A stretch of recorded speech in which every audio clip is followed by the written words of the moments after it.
All right, we are joined by Cleveland State men's basketball coach Dennis Gates. The Vikings 8-0 in the Horizon League. They sit atop the conference, best start since they joined the conference 20 years ago. It's been an unbelievable run for the Vikings. A lot of people are starting to see it, recognize it, get excited about it. Coach Gates joining us now. Coach, listen, really appreciate the time. Hey, thanks for having me. Always a pleasure to see you. Happy New Year. Happy New Year to all the visitors, all the listeners out there, and go Vikes. Coach, what's been your overall assessment so far of this season? I mean, it's, at the beginning of the season, there was some uncertainty of would you guys be able to play? Could you play? How would it look? And now you guys are off and rolling. I know there were some games at the beginning that you dropped, but man, you guys have gotten on a run here. So in your eyes, just kind of take us through how all this has gone. Well, I think ever since we found out that there was a pandemic taking place, we wanted to plan ahead and kind of navigate the possible twists, turns, and curveballs that may be thrown our way. And hats off to our leadership here at Cleveland State University, President Harlan Sands, Athletic Director Scott Garrett, and obviously our Senior VP, Forrest Faison, for their leadership amid this turbulent time. But it's a true testament of the resolve of our young men, and obviously those guys navigating the uncertainty of what tomorrow may be. They've been navigating with faith and belief in our leadership and our coaching staff. And my hat's off to the young people. For the season itself, Coach, I remember early in the season you drop a few games, you go down to Ohio State. You guys are in that game with 3-4 minutes left with a chance to win. Was that, take us back to that point, because I'm talking about Ohio State game because it's right before you guys get into the conference. Did you feel like that was a turning point, what you saw from your guys, or was it something else? What was it there? Well, it's the balance. We've played less than probably 66% less games at that stage, whereas in a normal year, you're given opportunities for your team to get to know you as a coach and as a staff, but also your players to have an opportunity to get to know each other in the heat of the moment, obviously in game time. Practice is one thing, individual workouts is one thing, but when it's real live games, the development and growth of a team happens throughout the year and in phases. We're a completely different program than we were our first game. Obviously our second, completely different from one week to the next. And we just continue to grow. And our young people are student athletes. They learned along the way. And we've used every moment our back was against the wall as a teaching tool, as a learning environment. And we came out a little bit better. We have yet to play at our full potential. And we're looking forward to it, the day where all of our parts, the sum of them, play their best possible game at the same time. And that's exciting.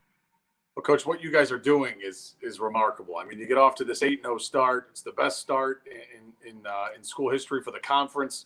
You guys they've been in this league for 20 years, never gotten off to this type of run. For you, what has allowed you to do it? I mean, how have you guys been able to pull this off? Well, I credit, first of all, my elementary school coach, George Friel, my high school coach, George Stanton. Those guys continue to talk to me and mentor me and keep me grounded in a place where I'm always trying to get better. They challenge me. They watch the games. But most importantly, my mentors being available for guidance, even in late hours of the night. I can pick up the phone, call Leonard Hamilton, call George Raveling. Those guys are there for me to help me continue to grow as a head coach, but also as a successful leader. Our number one goal here is to play 1 minute at a time. We're not looking ahead. We're not looking behind. We played 320 Horizon League minutes. The most important is the next minute that we'll be fortunate enough to play, because sometimes you have to look at the client. Every student athlete during this year hadn't been afforded the opportunity to play in the game, especially in men's basketball, as some sports or some programs have been cut off for the year or have been going through a COVID situation. Coach, I wasn't sure what to expect with how the league would look, because you guys were playing you're playing the same team, to limit the travel and stuff. You're playing the same team back nights. Coach, you know how tough it is to beat a team once, let alone twice. And then I think about on back-to-back nights. What's this Yeah. been like for you? Well, it's been interesting. We had to basically throw out our original plan or our way of thinking and build from the ground up, because this is the first time. You don't have a reference point. You don't have case studies where you've had a pandemic and basketball and games back to back. So a couple things that we did, we focused on how we would approach, our empty preseason tournaments where there are back-to-back games in those elements. But also we look back in our careers where we had played in back-to-back games, whether it was a conference tournament or not. And ultimately, me and Leonard Hamilton, we spoke about the mindset and the growth of a postseason ACC tournament and the mindset. And I just took my notes from that, cross-referenced them with the personality of our team, but also making sure that those guys were a part in the decision-making, whether it came down to just scheduling individual workouts, strength and conditioning. I wanted it to be a collaborative effort along with our athletic director, who has been unbelievable. Scott Garrett has been unbelievable during this process, but also with his guidance and his expertise.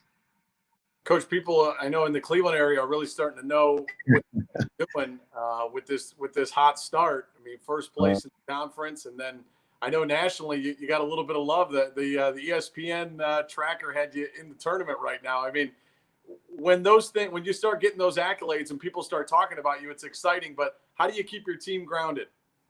Well, first, as a head coach, I have to remain grounded. I think the team takes the personality of who I am and how I handle situations. We've always approached it just winning the day, and that's the most important thing we can do. We don't really troll the internet, troll Twitter. It'll take you on an emotional roller coaster if you allow that to happen. But we've just stayed in the moment, stayed grounded in our core principles of friendship, love, accountability, trust, discipline, unselfishness, enthusiasm, and toughness. And we've just focused on winning championships in 3 areas, and that's in the classroom, on the court, and in our community. I'm proud of where GPA has been and what we did this consecutive semester over a 3.3 GPA, but also the community service that we've been doing amid a pandemic. We may not have physically been able to get into classrooms with students here in inner city Cleveland, nor in hospitals with patients going through things, but we've been able to jump on Zoom and brighten up some people's days and giving them a glimpse of hope. As we cross the court, our job is to give our fans, our student body, those that may not have had a traditional experience, hope that the normalcy will come back. And we're doing it between the lines by taking advantage of every minute, every second that we play. Coach, Friday night, you guys get to be on national TV. You'll be at Wright State, defending champs. I mean, you're in a nationally televised audience. Little Birdie told me that you guys have got more national TV games coming up. I mean, when that happens for a program like Cleveland State, what can that do for the program? Well, it's more external. I think the moment that we're sharing is important to highlight. It's for our former players, former coaches, people that have laid the groundwork in this program from day one before I got here. It's also for our alumni, graduates of this university, but also it's for the Cleveland sports fan, those that have season tickets to the Browns, those that have season tickets to the Cleveland Cavaliers and the Cleveland Indians. We're right here in the footprint, and we just want to be added to that support system as we know how the sports tradition is in this city. But it's also for future students, also our current student body, our professors, our staff, everyone that's associated, even behind the scenes, to make this possible. You look at the Wolstein Center staff, you look at essential workers. It's just one of those moments that we share, and hopefully we continue to make the Viking nation proud of what we're doing.